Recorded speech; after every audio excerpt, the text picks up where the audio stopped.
اللہ اکبر، سبحان اللہ، الحمدللہ، استغفر اللہ، نحمدہ و نصلی علی رسولہ الکریم، اما بعد، اعوذ باللہ من الشیطان الرجیم، بسم اللہ الرحمن الرحیم۔ اللہ اکبر، سبحان اللہ، الحمدللہ، استغفر اللہ، نحمدہ و نصلی علی رسولہ الکریم، اما بعد، اعوذ باللہ من الشیطان الرجیم، بسم اللہ الرحمن الرحیم۔ جو باتیں اظہر صاحب کر رہے تھے نا، پنجابی میں ہم اس کو چونڈیاں کہتے ہیں، تو انہوں چونڈیاں بڑھ رہے ہیں کہ شاید بے حسی دور ہو جائے، شاید دین دی گل سمجھ آ جائے۔ صرف ایک پہلو ہے، اس پہ اگر سوچ لیں تو میرا خیال ہے بات بن جائے گی۔ جو نماز اول دن اتری اور جو نماز رسول اللہ صلی اللہ علیہ وسلم نے ادا فرمائی اور آپ کے پیچھے اصحاب رسول نے ادا فرمائی، وہی نماز ہے۔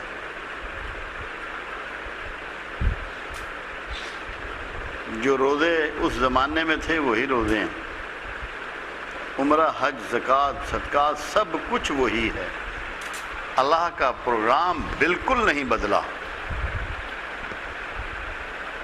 اس کے نتائج تھے اور ہمارا سب کچھ بے نتیجہ۔ وہ کیوں؟ وہ لوگ اندر اور باہر سے ایک تھے۔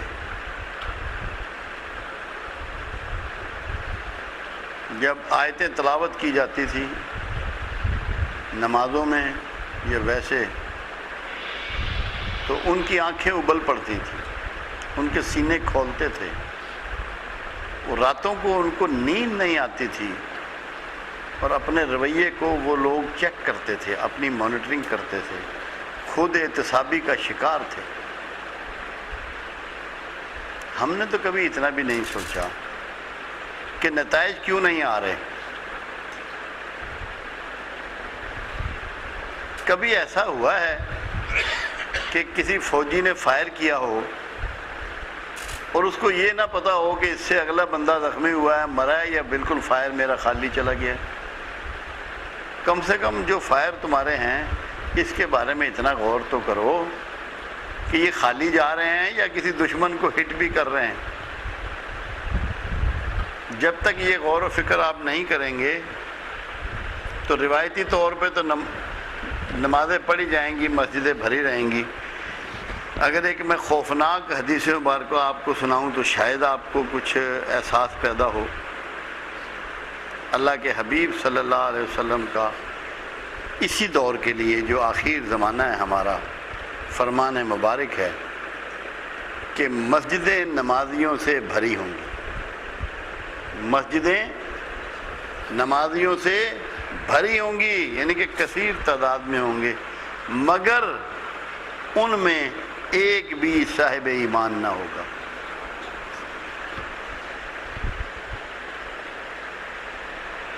قرآن حکیم میں ایمان لانے کے بعد عمل صالح ہے، تو جب ایمان ہی نہیں ہے تو آپ کا کون سا عمل صالح تسلیم کر لیا جائے گا اللہ کے ہاں؟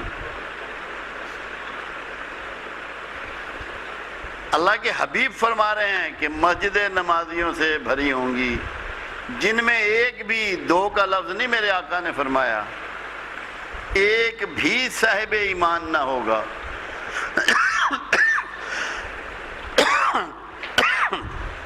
کتنا بڑا لمحہ فکریہ ہے۔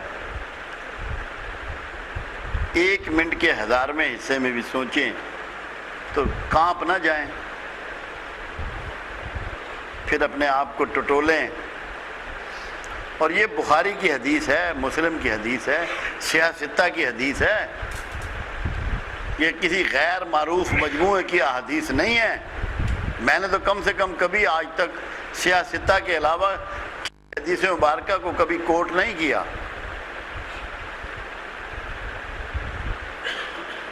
اب ہمیں یہ دیکھنا ہے کہ ہم صاحب ایمان کیسے ہوں۔ آپ خود ہر آدمی ٹٹولے اپنے اندر کہ اس کا بھروسہ رزق میں، عزت میں، صحت میں، زندگی میں، کاروبار میں، سیاست میں، کسی کام میں بھی جو کل کو ہونے والا ہے، اس کا تعلق آنے والی کل سے ہے، اس کا اللہ پر کتنا بھروسہ ہے؟ آپ یقین کر لیں، جب اللہ نے یہ کہا نا کہ مجھ پہ اگر تم ایسے توکل کرو جیسے میرے پرندے، تو میں تمہیں رزق بھی اسی طرح دوں گا جیسے اپنے پرندوں کو، جو خالی پوٹے صبح کو نکلتے ہیں اور بھرے پوٹوں شام کو واپس لوٹتے ہیں۔ اس کا مطلب کیا تھا؟ کبھی غور نہیں کیا ہم نے، اس کو سمجھ لیا کہ اللہ پرندوں کے بارے میں یہ بات کر رہا ہے، مگر یہ آپ کے لیے پیغام ہے۔ اللہ کے انداز ہیں پیغام دینے کے، کبھی ادھر سے گھیرتا ہے، کبھی دائیں سے بائیں سے، کسی نہ کسی انداز میں آپ تک خوبصورت پیرائے میں پروردگار بات کرتا ہے۔ ایک ہی طرح کی مثالیں نہیں دیتا، اسے پتہ ہے کہ میرے بندے اکتا نہ جائیں، ان کو ورائٹی چاہیے، مختلف رنگوں کو پسند کرتے ہیں، مختلف خوشبوؤں کو پسند کرتے ہیں، مختلف ذائقوں کو پسند کرتے ہیں۔ اس لیے اللہ ہمیشہ آپ کے لیے مثالیں مختلف انداز میں اپنی کتاب میں پیش کرتا ہے۔ تو پرندوں کا جب یہاں ذکر کیا گیا تو بنیاد کس پہ اٹھائی اللہ نے؟ توکل پر۔ ایمان کا ایک نام توکل ہے، ایمان کا ایک نام بھروسہ ہے، ایمان کا ایک نام امید ہے، ایمان کا ایک نام دعا ہے، ایمان کا ایک نام توقع ہے۔ تو پرندے اپنے اللہ پر پورا یقین و ایمان و توکل و بھروسہ رکھتے ہیں۔ جتنا بھروسہ ہوتا ہے اس کے مطابق اللہ کا ریٹرن ہوتا ہے۔ اب آپ تذلیل تو ہو رہی ہے دنیا میں آپ کی، بھروسہ بڑھانے کے لیے تیار نہیں ہے۔ جب تک آپ کی توقع اور بھروسہ پروردگار عالم پر نہیں بڑھے گا، تذلیل میں اضافہ ہوتا چلا جائے گا۔ اگر آپ اپنی ذاتی زندگی میں خوشگوار زندگی گزارنا چاہتے ہیں، بھرپور زندگی گزارنا چاہتے ہیں، اطمینان والی زندگی گزارنا چاہتے ہیں، تو اللہ کے توکل میں اضافہ کریں۔ اللہ بالکل اس طرح ڈیل کرتا ہے جیسے کنویں کی آواز۔ جب آپ کنویں میں آواز جتنی زور سے دیں گے اتنی ہی زور سے واپس آتی ہے۔ اور یہی بات اللہ کے رسول صلی اللہ علیہ وسلم نے ایک بار اپنے چچا ابو طالب سے کہی تھی۔ ان کی تیمارداری کے لیے رسالت مآب گئے تو انہوں نے دور سے دیکھتے ہی کہا کہ اے محمد صلی اللہ علیہ وسلم، سنا ہے جو تیرا خدا ہے وہ تیری بہت مانتا ہے۔ آپ نے فرمایا چچا تو اس کی ماننی شروع کر دے، وہ تیری ماننی شروع کر دے گا۔ توکل تو کر کے دیکھو، بھروسہ تو کر کے دیکھو کہ وہ ریٹرن میں اس کا ایٹیٹیوڈ کیا ہوتا ہے، کہ کون سی چیز آپ کی بہتر نہ ہو جائے، کون سا کام ٹھیک نہ ہو جائے۔ ہم نے بھروسہ چھوڑ دیا ہے۔ اپنی تنہائیوں میں ٹٹولیں اپنے اندر کو، دل کی گہرائیوں میں دیکھیں۔ ہمارا جو اللہ پہ بھروسہ ہے وہ ہمیں یہاں سارا دن نظر آتا ہے کہ جب ساری ایفرٹس انسان اپنی کسی بھی کام میں کسی بھی شعبے میں کر کے فیل ہو جاتا ہے، پھر وہ کہتا ہے یارا دعا کرائیے متے اللہ سن لگے، پھر متے کہتا ہے، پھر متے کہتا ہے، پھر بھی جب تک متے وجود رکھتی ہے اللہ آپ کو نہ عزت دے گا، نہ توقیر دے گا، نہ بڑھیا زندگی آپ کو دے گا۔ جس کو اللہ سے کچھ لینا ہے متے نکال دیں، اس کو اپنی زندگی سے کھرچ کے نکال دیں، بالکل جیسے گندگی روز صاف کر دیتے ہو نا گھر کی، ایسے صاف کر دو۔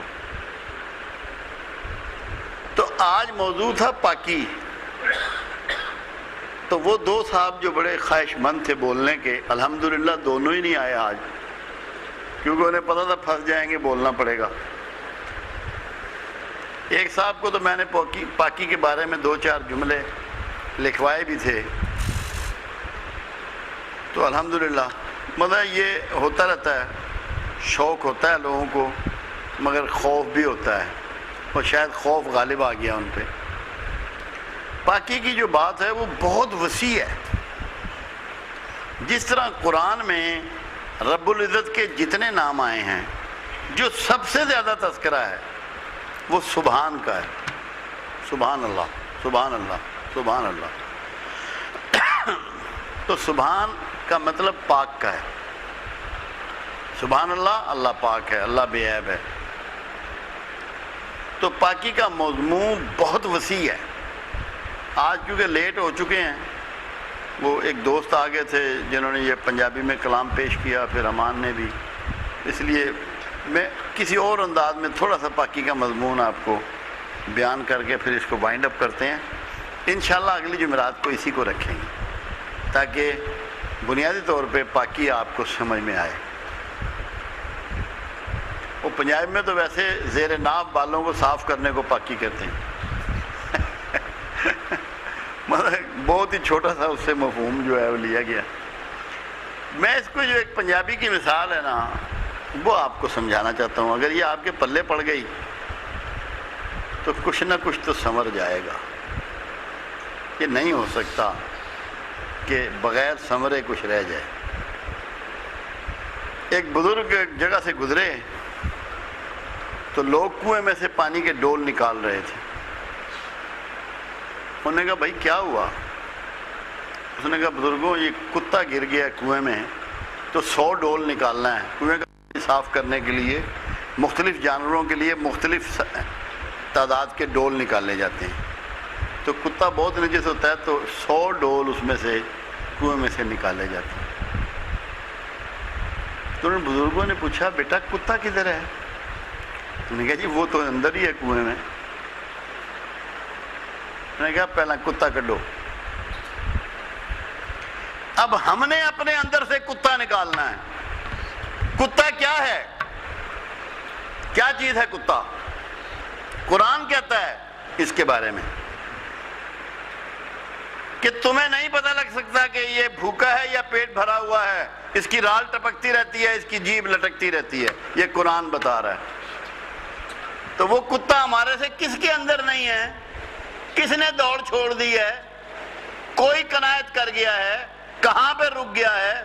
جداد میں، پلاٹوں میں، ہیرا پھیری میں، زیادہ کپڑے بنانے میں، زیادہ جوتے بنانے میں، زیادہ مال جمع کرنے میں، بینک اکاؤنٹ کھولنے. کہاں پہ رک گیا ہے؟ ہم میں سے کون رکا ہوا ہے؟ تو وہ کتا ہے اندر ہمارے جس کی جیب ہر وقت لٹک رہی ہے، جس سے رالیں ٹپک رہی ہیں. قرآن نے ایسے مثال نہیں دی، اللہ مثال دے رہا ہے اس کی. تو پہلے اس کتے کو نکالنا ہے اندر سے جو ہمارے یہاں رہتا ہے، من میں یہاں رہتا ہے وہ کتا، کہ جہاں سے مرضی مال آئے، بہن کا ہو، بھائی کا ہو، مسکین کا ہو، غریب کا ہو، نمبر 2 مال بیچ کے آئے، ایکسپائرڈ چیزیں بیچ کے آئے، جعلی دوائیاں بیچ کے آئے. کتے کی زبان لٹک رہی ہے. جاتے رہو مسجدوں میں، جدھر مرضی جاؤ، جب تک کتا آپ کے اندر ہے آپ ناپاک ہیں، نجس ہیں، کتے ہی کی مانند. کیا ملے گا آپ کو؟ کس دھوکے میں پڑے ہو؟ کتے کو نکالو. جب تک کتا نہیں نکالو گے تم سوچو کہ تمہارے ساتھ اللہ کا رویہ کیا ہوگا. ایک لمحے کے 1000ویں حصے میں سوچو اور دیکھو کہ کس کے اندر کتا نہیں ہے. وہ لالچی کتا کس کے اندر نہیں ہے؟ ہم میں سے کون ہے وہ؟ ہر وقت اس کی نظریں للچاتی ہیں دوسروں کے مال پہ. کسی کا اچھا مکان دیکھا تو للچا رہی ہیں، کسی کی اچھی گاڑی دیکھی تو للچا رہی ہیں، کسی کی اچھی بیوی دیکھی تو للچا رہی ہیں، کسی کے گھر میں برتن اچھے دیکھے تو للچا رہی ہیں، کسی کے بڑھیا کپڑے دیکھے تو للچا رہی ہیں. تو کتا نکالتے نہیں، ڈول نکال رہے ہیں. نماز کے ڈول، عمرے کے ڈول، حج کے ڈول، زکوٰۃ کے ڈول، روزوں کے ڈول نکال رہے ہو. کتا اندر ہے. کیسے پاکیزگی مل جائے گی تمہیں؟ کون قبول کرے گا تمہاری عبادات کو؟ کتے کے ساتھ اللہ قبول کرے گا؟ ایک اس کو نکالنا ہے کتے کو. کتے کا ایک روپ اور ہے. کبھی آپ نے دیکھا ہوگا کسی دوسری بستی کا کتا آپ کے بلال ٹون میں آ جائے، سارے کتے اس کو کھانے کو دوڑتے ہیں، اتنے اس کو لڑتے ہیں اس سے کہ مارنے کے درپے ہو جاتے ہیں۔ تو کتے کا دوسرا کمال کیا ہے لالچ کے بعد؟ اپنی ہی قوم کا دشمن، اپنی قوم سے دشمنی کرتا ہے۔ آپ کس سے کر رہے ہیں؟ اپنے ہی لوگوں کے دشمن ہیں نا، انہی کو دھوکہ دے رہے ہیں، انہی کے ساتھ فراڈ کر رہے ہیں، انہی کو جعلی دوائیاں دے کے بیمار کر رہے ہیں، انہی کے جھوٹ موٹ کے آپریشن کر رہے ہیں۔ اپنی قوم کی دشمنی یہ بھی کتے ہی کا کام ہے۔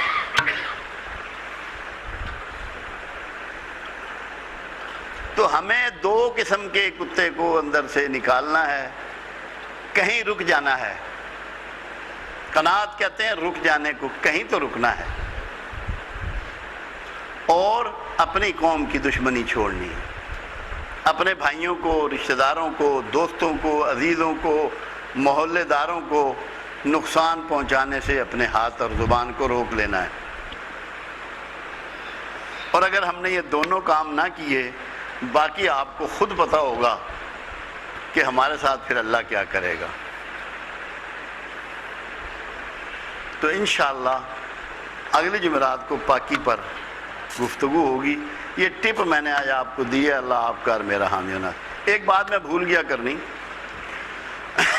آج 6 ستمبر ہے، 1965 کو بھی 6 ستمبر تھا۔ جو سفید بالوں والے ہیں یہاں، اگر نقلی بال کسی کے نہیں ہیں سفید، تو انہوں نے اس زمانے کو دیکھا ہے سب نے۔ مجھے یاد ہے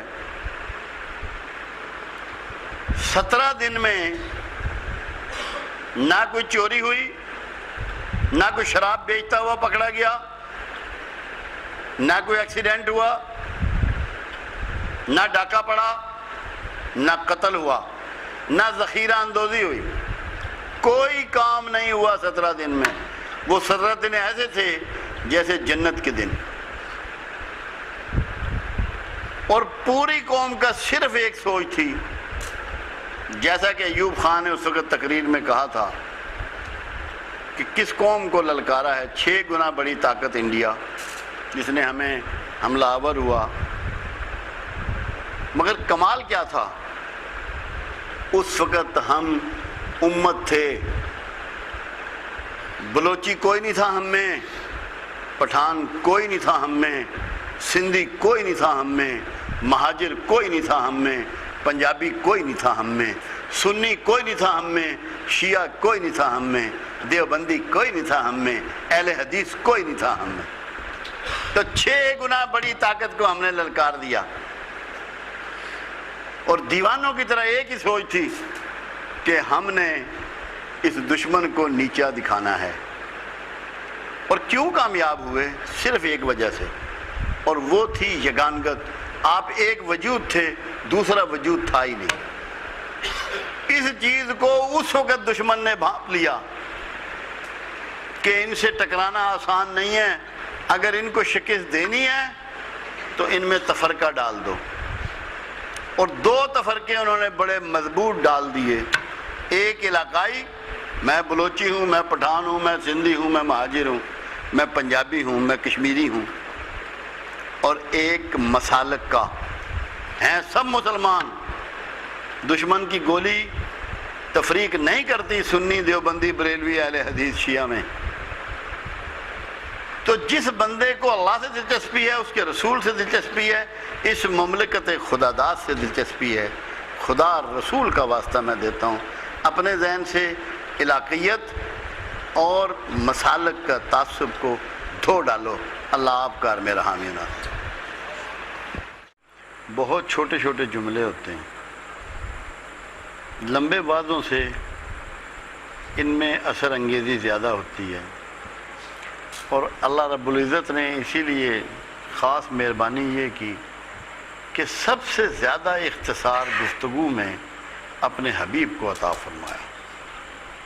تھوڑے الفاظ میں زیادہ بامعنی اور فصاحت اور بلاغت کے ساتھ اگر اس کائنات میں کسی نے بات کی تو ان کا نام محمد رسول اللہ صلی اللہ علیہ وسلم، اور وہ دل میں نہ جگہ بناتی تھی اور اس کو پکڑ لیتی تھی۔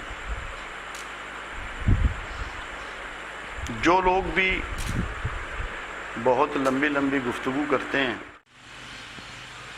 وہ تیز بارش کی مانند ہے جو زمین کے نیچے نہیں اترتی، اور جو لوگ دھیمے انداز میں مختصر گفتگو کرتے ہیں، بات کرتے ہیں، وہ انسانی دل و دماغ کو اپنی گرفت میں لے لیتی ہیں، اس میں پوری اثر انگیزی ہوتی ہے۔ اللہ کے رسول صلی اللہ علیہ وسلم نے پوری حیات مبارکہ میں ایک وقت میں 15 منٹ سے زیادہ گفتگو نہیں کی۔ جو سب سے لمبا خطبہ ہے جس کو ہم خطبہ حجۃ الوداع کہتے ہیں، وہ بھی 15 منٹ نہیں بلکہ 12 منٹ میں اگر آپ اس کو پڑھیں تو وہ ختم ہو جاتا ہے۔ اور یہ اتنی بڑی ٹیچنگ تھی جس کو بدقسمتی سے ہم نے کبھی سمجھنے کی کوشش نہیں کی۔ ایمفیسائز کیا تھا پروفٹ کا کہ باتوں میں کم وقت لگاؤ اور کام میں زیادہ، تاکہ آپ لوگ بعمل اور پروڈکٹیو مثبت زندگی گزار سکیں، آپ کو فائدہ ہو، آپ کے معاشرے کو فائدہ ہو، آپ کی مملکت کو فائدہ ہو، آپ کی حکومت کو فائدہ ہو، انسانیت کو فائدہ ہو۔ اور وہ بنیادی طور پر ایکٹ سے ہوتا ہے، عمل سے ہوتا ہے۔ ہماری یہ بدقسمتی ہو گئی، جیسے نماز ہی ہے، ایک بنیادی رکن ہے ہمارا، قرآن حکیم میں کہیں لفظ پڑھنے کا نہیں ہے ایک بار بھی، اس کو قائم کرنے کی بات ہے کہ نماز کو قائم کرو۔ ہم صرف نماز پڑھ رہے ہیں، ہر رکعت میں ہم پڑھتے ہیں سورہ فاتحہ، اور ہر دفعہ اس میں اقرار کرتے ہیں ایاک نعبد و ایاک نستعین۔ کیا ہماری کسی کی پریکٹس میں ہے یہ صرف زبانی باتیں کر رہے ہیں؟ کیا ہماری پریکٹس میں ہے ایاک نعبد و ایاک نستعین؟ پورے اہل مغرب جو قومیں آج آپ پہ رول کر رہی ہیں، بر اعظم امریکہ ہو، یورپ ہو، آسٹریلیا ہو، ایشیا ہو، یہ چائنا جیسا ملک ہے، کوئی بھی ہو، ان کے ہاں 6 بجے اگر آپ دکاندار کے پاس جائیں وہ کہتا ہے جینٹل مین شاپ کلوز، دکان کے بند ہونے کا وقت ہو گیا۔ اس کا دل نہیں ڈولتا کہ یہ گاہک جو ہے یہ نکل جائے گا میرے ہاتھ سے، تو ہم تو کھانا چھوڑ دیتے ہیں۔ بہترین کھانا جو گھر سے آیا ہوتا ہے وہ یار ٹھنڈا ہونے دے، گاہک نہ نکلے۔ اور اللہ کیا کہہ رہا ہے؟ میں نے کل ان لوگوں سے بات کی کہ ابو بکر صدیق رضی اللہ تعالیٰ عنہ نے فرمایا کہ اللہ نے مجھے آزاد کر دیا، میرے فکر ختم کر دیے۔ عظیم اصحاب رسول یہ بات کر رہے ہیں۔ بھائی کیا کیا اللہ نے کہ جب قرآن کی یہ آیت اتری اور پروردگار نے یہ کلیم کیا کہ زمین پر چلنے والا، رینگنے والا، فضا میں اڑنے والا، پانی میں تیرنے والا کوئی ایسا جاندار نہیں جس کا رزق میرے ذمہ نہ ہو۔ کتنی بڑی آزادی اللہ نے تمام مخلوق کو دے دی، صرف انسانوں کو نہیں، تمام کریشن سب کو دے دی۔ ہماری حالت کیا ہے؟ میں سعودیہ میں ایک دن بیٹھا ہوا تھا ایک دوست کے پاس، ایک صاحب آئے تو وہاں کی حکومت کا شکوہ کر رہے تھے، کہنا جی بڑی ظالم حکومت ہو گئی۔ میں نے کہا کیا کیا انہوں نے؟ کہتا جی ہم رات کے 3 بجے تک دکانیں کھولتے تھے، انہوں نے سختی کر دیا کہ 12 بجے بند کر دیا۔ 12 بجے بند کر دیا کرو۔ حالانکہ مسلمان کا بزنس اشراق کی نماز کے بعد شروع ہوتا ہے اور مغرب کی اذان کے ساتھ ختم ہو جاتا ہے، کیونکہ پروردگار یہ کہہ رہا ہے کہ روشنی کو اور سورج کو میں نے تیرے کاروبار کے لیے، تیرے فضل تلاش کرنے کے لیے روشن کیا، اور دن کو روشن بنایا، اور رات کو تیرے آرام کے لیے اندھیرا کر دیا۔ تب مغرب کے بعد اندھیرا شروع ہو جاتا ہے، کھانا کھاؤ، عشاء پڑھو تاکہ وہ ہضم ہو جائے اور سو جاؤ۔ ہم نے سارے کام اللہ کی مرضی کے خلاف کرنے ہیں۔ تو اصل ناپاکی کیا ہے؟ اصل ناپاکی ہے نافرما برداری ہے خداوند، اس کی مرضی کے خلاف کام کرنا۔ جب آدم نے شیطان کے بہکاوے میں آ کر شجر ممنوعہ کے پاس چلا گیا، اللہ نے کہا اتر جاؤ میری جنت سے کہ تم ناپاک ہو گئے ہو۔ تو ناپاکی کیا ہوئی؟ اللہ کی نافرمانی، اس کی حکم عدولی۔ اصل نجس یہ ہے، باقی چیزیں جو چھوٹی موٹی نجاستیں ہیں وہ تو اس کے سامنے کوئی ویلیو ہی اور ویٹ ہی نہیں رکھتی۔ تو اصل ناپاکی ہے اللہ کی نافرمانی۔ اور دوسری بات اللہ نے کہی، شیطان کو بھی نکال دیا جنت سے، صرف ہمیں نہیں نکالا، کہ تم ایک دوسرے کے دشمن ہو گئے ہو، اتر جاؤ میری جنت سے۔ تو دوسری ناپاکی ہے دشمنی رکھنا۔ سب سے بنیادی بات ہے یہ۔ تو ہم لوگ دشمنیاں سینوں میں لیے پھرتے ہیں، وہی غصہ ہے، وہی نفرت ہے، وہی سب کچھ ہے، اور پھر اپنے آپ کو پاک سمجھتے ہیں۔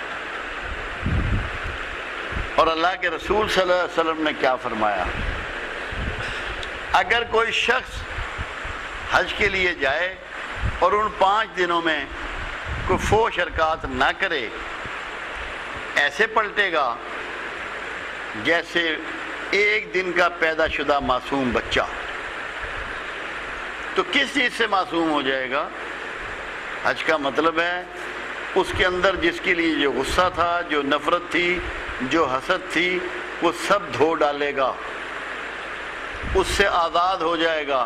معصوم بچے کو نہ کسی سے نفرت ہوتی ہے، نہ کسی سے اس کو حسد ہوتا ہے، نہ اس کے دل میں کسی کے لیے کدورت ہوتی ہے، نہ اس کو غصہ ہوتا ہے۔ تو یہ وہ ساری چیزیں ہیں جو آپ کو ناپاک کرتی ہیں، اور حج آپ کو پاک کرتا ہے کہ آپ ان چیزوں کو دھو ڈالتا ہے، معصوم بچے کی طرح ہو جاتے ہیں۔ اور اگر آپ حج بھی کر لیں، دسیوں کر لیں۔ جب میں حج پہ گیا تو جتنے میرے ساتھ تھے وہ سب کے نفلی حج تھے، میرا واحد آدمی کا فرضی حج تھا۔ 6 سے کم والا ایک بھی نہیں تھا۔ کم سے کم جس کے حج تھے اس کے 6 تھے، 18 والے بھی تھے، 22 والے بھی تھے، مگر ان کی زندگی میں، ان کے رویے میں ایک رائی کے دانے برابر فرق نہیں تھا۔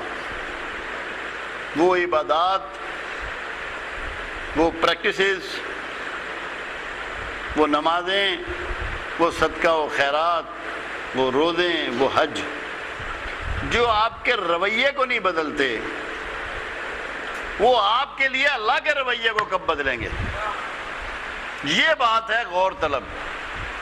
آپ کا رویہ نہیں بدل رہے تو آپ کے لیے اللہ کا رویہ بدل جائے گا آپ کی ان نمازوں کی وجہ سے، آپ کے ان روزوں کی وجہ سے۔ یہ ہمارے پلے بات نہیں پڑ رہی۔ کیا یہ ممکن ہے کہ میں اللہ کو دھوکہ دے لوں؟ ممکن ہے؟ یہ آپ کے لیے ممکن ہے؟ تو جب یہ ممکن نہیں ہے تو ہم کیوں نہ اپنے آپ کو پاکیزہ کر لیں؟ ساری پاکیزگی اللہ کی فرمانبرداری اور دشمنی ترک کرنے کے علاوہ کی بات اب کر رہا ہوں۔ وہ تو بنیاد ہے۔ جو اللہ کا نافرمان ہے وہ نجس ہے، اور کسی مشرک اور کافر کو آج تک دائرہ اسلام میں بغیر نہلائے میرے آقا نے داخل نہیں کیا، کیونکہ مشرک اور کافر ہونے کا مطلب یہ ہے کہ وہ اللہ کا نافرمان ہے، اور اللہ کا نافرمان ہونے سے نجس ہو جاتا ہے۔ کتنی حسین بات ہے ایک پاکی کے حوالے سے، رسول اللہ صلی اللہ علیہ وسلم تشریف لا رہے ہیں اور عادت مبارکہ تھی ہمیشہ سلام میں پہل کرنا، تو حضرت ابو ہریرہ رضی اللہ تعالیٰ عنہ سامنے سے آ رہے ہیں، تو آپ ان کو ہرہ فرمایا کرتے تھے۔ ہرہ ہریرہ بلی کو کہتے ہیں، تو وہ بلیوں کی بہت سیوا کرتے تھے مدینے کی، ان کو گوشت کھلاتے تھے، ان کو دودھ پلاتے تھے، اس لیے ابو ہریرہ بلیوں کا باپ ان کو خطاب اللہ کے حبیب نے دیا۔ تو جب آپ نے سلام میں پہل کی تو اب ابو ہریرہ رضی اللہ تعالیٰ نے وعلیکم السلام کہا، مگر باہر ہاتھ نہیں نکالا۔ مصافحہ کرنے کے لیے ہاتھ کو باہر نہیں نکالا۔ اللہ کے حبیب نے فرمایا ہرہ کیا بات ہے، ہاتھ تو نکالو۔ چپ۔ پھر فرمایا ہرہ کیا بات ہے، ہاتھ تو نکالو۔ پھر خاموش۔ میں کہا بھائی ہاتھ تو نکال یار، تو ہاتھ ملایا۔ ہاتھ کیوں نہیں نکالتا؟ یا رسول اللہ صلی اللہ علیہ وسلم میں جنب ہوں، جنابت کر کے آیا۔ آپ نے ہاتھ ملایا، فرمایا ہریرہ مومن کبھی بھی نجس نہیں ہوتا۔ تو مومن کون ہے؟ جو اللہ کی مانتا ہے۔ تو جب آپ اللہ کی ماننا شروع کر دیں گے نجاست آپ سے دور ہو جائے گی۔ تو بنیادی پاکی کیا ہے؟ فرما برداری یہ خداوند۔ جسم ناپاک ہے، جنابت کر کے آئے ہیں، ابھی غسل نہیں فرمایا ہریرہ نے، مگر آقا فرما رہے ہیں کہ مومن کبھی نجس نہیں ہوتا۔ تو اگر ہم مومن بن جائیں تو نجاست رہ جائے گی، ناپاکی ہمارے ساتھ چپٹی رہ جائے گی۔ تو مومن کون ہے؟ جو پروردگار عالم کا فرما بردار بن جائے۔ اللہ کی فرما برداری اختیار کرو، لوگوں سے دشمنی ترک کرو، اور کسی کا مال ناحق نہ کھاؤ، نہ حکمرانوں کو پہنچاؤ۔ دو روٹ ہیں پاکی کے، تیسرا کوئی روٹ نہیں ہے۔ سب سے بڑی ناپاکی کی جگہ انسان کے خیالات ہیں، نجس خیالات آتے ہیں، اللہ کے خلاف بھی آتے ہیں۔ میرے پاس لوگ آتے ہیں پریشان ہوتے ہیں کہ ہمیں اللہ کے خلاف خیالات آ رہے ہیں۔ ایسے لوگ بھی آتے ہیں جو سرکار کے خلاف خیالات آتے ہیں، پریشان ہوتے ہیں، وہ کہتے ہیں ہمارا تو ایمان ہی برباد ہو گیا، تباہ ہو گئے۔ ایسے لوگ بھی آتے ہیں۔ تو ناپاکی سب سے زیادہ کہاں وجود پاتی ہے؟ دماغ میں، سوچوں میں، خیالات میں۔ اس کو ہم کیسے قابو کر سکتے ہیں؟ نماز میں بھی وسوسے آ رہے ہوتے ہیں، شیطان اپنا کام دکھا رہا ہوتا ہے، تلاوت ہم سن رہے ہوتے ہیں یا خود پڑھ رہے ہوتے ہیں نماز، مگر دماغ اپنا کام کر رہا ہوتا ہے۔ یہ جو بنیادی نجاست ہے، یہ جو ناپاکی ہے، اگر ہم اس سے نجات پا جائیں تو پھر شاید ہم اللہ کی فرما برداری بھی زیادہ بہتر طریقے سے کر پائیں، پھر شاید ہم نجاست سے بچ جائیں، پاکی ہمیں نصیب ہو جائے۔ اس کے لیے کبھی آپ لوگوں کو فکر مندی ہوئی، غور کیا، کبھی سوچا کہ میں پاک ہوں یا ناپاک ہوں؟ اور کیا کوئی عبادت ناپاک شخص کی اللہ قبول کرتا ہے؟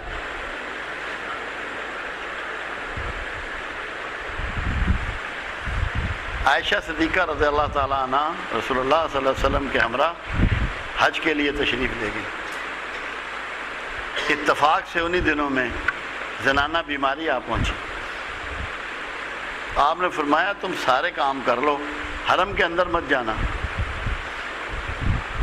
تو جسم ناپاک ہو تو اللہ حرم روک دیتا ہے، اور روح ناپاک ہو تو آپ کو قبول کرے گا۔ اگر آپ کے اندر نجاست ہو، آپ کی سوچوں میں نجاست ہو، تو پھر آپ کو قبول کر لے گا۔ پروردگار عالم کی بات، وہ بھی حلال کی بات یہ کر رہے تھے راجہ اظہر صاحب۔ اللہ تعالیٰ فرماتا ہے کہ اگر یہود و نصارہ مجھے زمین بھر سونا بھی دیں تو قبول نہ کروں گا۔ یہود و نصارہ زمین بھر سونا بھی دیں، یہ قرآن حکیم ہے، تو ان سے قبول نہ کروں گا، کیونکہ وہ نجس ہیں، انہوں نے اللہ کے شریک ٹھہرا لیے ہیں، اس نجاست کی وجہ سے ان کی اللہ ان کا مال ہرگز قبول نہیں کرے گا۔ تو اپنے لیے حرام مال میں اللہ کا رویہ اتنا سخت ہے، آپ کے لیے کتنا سخت ہوگا؟ جو آپ حرام کماتے ہیں اور مسجدوں میں دیتے ہیں اور خانگاہوں میں دیتے ہیں اور مدرسوں میں دیتے ہیں اور دین کے کاموں میں لگاتے ہیں، تو آپ کا قبول کر لے گا؟ وہ سارا مال ناپاک ہے، ناپاک مال کو اللہ قبول نہیں کرتا۔ ابھی انہوں نے اصحابی رسول کے، وہ اصحابی بھی اور شہید بھی بات آپ نے سن لی۔ تو جس کو دلچسپی ہے پاکی سے، اور حرام ہے کیا؟ جہاں اللہ نے حدود لاگو کر دی اس کا کراس کرنا حرام ہے، اور کسی دوسرے کی ایکسپلائٹیشن حرام ہے۔ جب آپ کسی انسان کا استحصال کرتے ہیں تو آپ نجاست میں داخل ہو جاتے ہیں۔ وہی ناپاکی ہے اصل، کہ ایکسپلائٹ کرتے ہیں کسی کے رائٹس کو، تو آپ بنیادی طور پہ ناپاکی کا ارتکاب کرتے ہیں۔ اپنے مال کو آپ نگاہ میں رکھیں، اپنی آمدن کو نگاہ میں رکھیں۔ لوگ اس کو سمجھتے ہی نہیں۔ گھر بنائیں گے، بندے باہر ہیں، اس کی زمین ہے ساتھ میں، 4 فٹ ہی ڈال لیں گے، 2 فٹ ہی ڈال لیں گے، وہ کیڑا تکدا ہے پیا۔ یہ بھول جاتے ہیں کہ ایک ایسا ہے جو بغیر آنکھوں کے بھی دیکھتا ہے، وہ دیکھ رہا ہے، اور صرف دیکھ نہیں رہا، وہ کہہ رہا ہے میں ریکارڈ بھی کرتا ہوں، وہ ریکارڈ بھی کر رہا ہے۔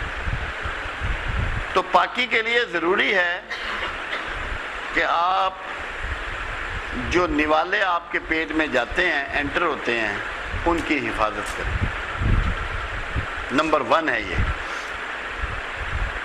کیونکہ کمائیں گے تو کھائیں گے، اب کھائیں گے تو حرام ہی ہوگا، تو وہ آپ کے خون میں سرایت کر جاتا ہے، جس سے آپ کا جینیٹک سسٹم بھی ڈسٹرب ہوتا ہے، جس سے آپ کا ڈی این اے بھی ڈسٹرب ہوتا ہے۔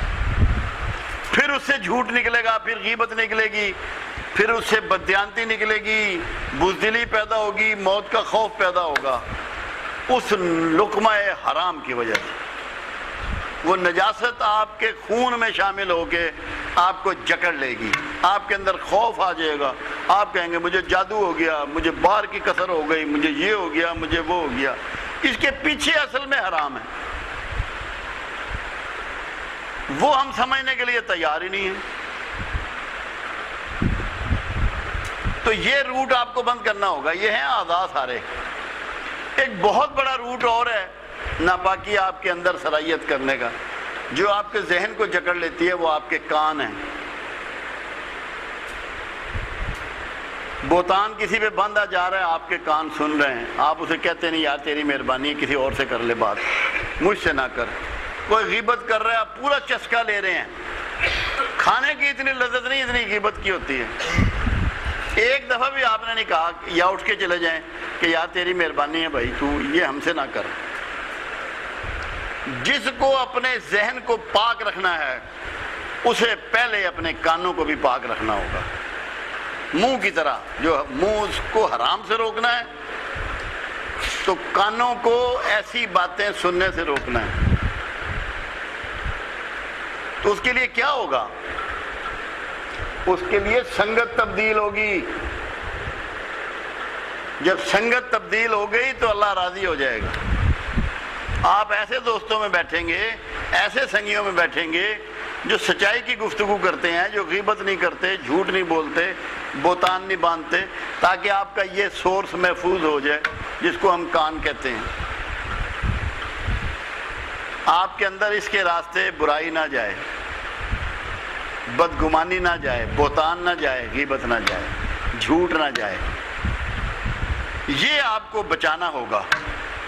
پھر قرآن نے ایک قانون دے دیا کہ اپنی نگاہوں کو نیچا رکھو۔ نیچا رکھنے کے بے شمار معنی ہیں۔ جب اونچا رکھو گے تو بڑھیا گاڑی نظر آئے گی، بڑھیا بلڈنگیں نظر آئیں گی، خوبصورت عورتیں نظر آئیں گی، چمکتے ہوئے بازار نظر آئیں گے۔ آپ کی آنکھوں کے راستے آپ کو سارے غلط خیالات اکٹھے ہوں گے، مجتمع ہوں گے۔ اور اسی لیے اللہ کے حبیب صلی اللہ علیہ وسلم نے فرمایا تھا کہ دنیا میں سب سے بری جگہ بازار ہیں اور سب سے اچھی جگہ مسجدیں، کیونکہ بازار میں آپ کا ذہن پراگندہ ہوتا ہے۔ اب آپ کو حفاظت کس کی کرنی؟ پہلے نمبر پر اپنے اس حصے کی، کہ آپ حرام نہیں کھائیں گے۔ اگر حرام سے آپ بچ گئے، آپ کا خون بھی مصفہ، دل و دماغ بھی مصفہ۔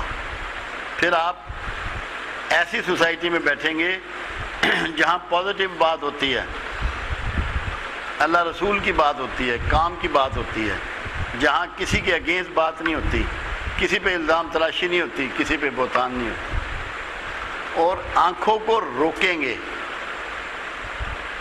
سب سے بڑا پردہ آنکھوں کا ہے، کیونکہ یہ وہ میجر سورس ہے جو آپ کے دل و دماغ کو جکڑ لیتا ہے۔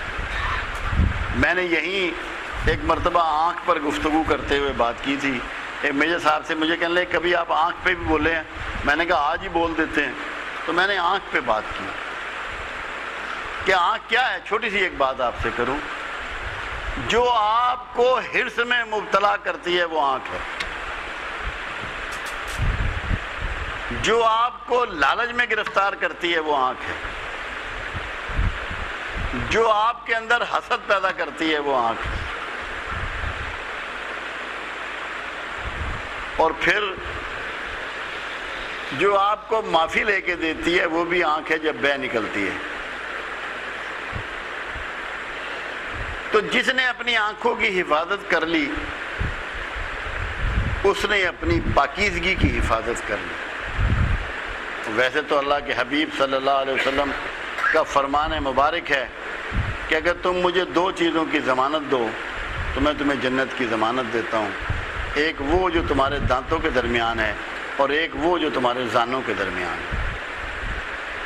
اصل پاکیزگی خیالات کی پاکیزگی، سوچ کی پاکیزگی، اور اس کے لیے 3 شعبے بنیادی ہیں: کانوں کی حفاظت، آنکھوں کی حفاظت، اور اپنے رزق سے حرام کی حفاظت۔ اگر آپ حرام سے بچ گئے، آپ کی اولاد بھی فرما بردار ہوگی، بیماریوں سے بچ جاؤ گے، ذہنی پریشانیوں سے۔ آج آپ دیکھیں لوگ نماز پڑھ رہے ہیں، تہجد میں بھی اٹھتے ہیں، سنتیں اور نوافل بھی ادا کرتے ہیں، جو ان کو توفیق ہو وہ اللہ کی راہ میں خرچ بھی کرتے ہیں، مگر کیا لوگوں کو ذہنی سکون میسر ہے؟ کیا اطمینان قلب حاصل ہے؟ آپ یقین کر لیں میرے پاس سینکڑوں آدمی آتا ہے اور ہر آدمی کو میں ڈپریشن کا مریض پاتا ہوں۔ کیا وجہ؟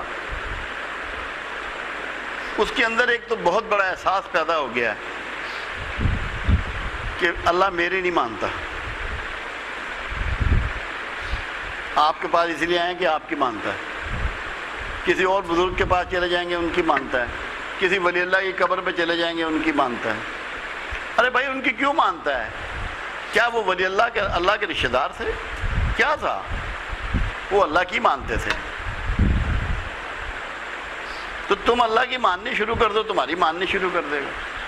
تم یہ چاہتے ہو کہ اللہ کی میں ایک نہ مانوں اور میری وہ ساری مانے، یہ ہونا ہے؟ کوئی کبھی ہوا ہے؟ دنیا کے کسی قانون میں ہے؟ آپ کے کسی رویے میں ہے، ادارے میں ہے، کسی بزنس میں ایسا ہوتا ہے کبھی؟ یہ قیامت تک نہیں ہونا۔ تو اگر آپ کو پاکیزہ بننا ہے اور سکون پانا ہے،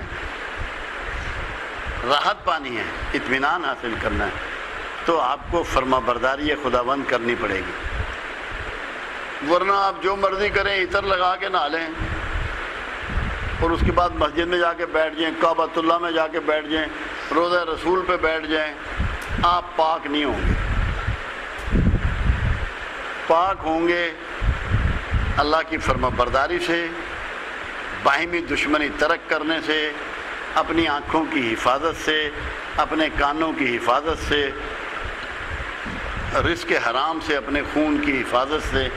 اگر یہ پریکٹس آپ نے کی تو انشاءاللہ العزیز آپ پاکیزہ لوگوں میں ہوں گے، اور اللہ پاکیزہ ہی لوگوں سے محبت کرتا ہے۔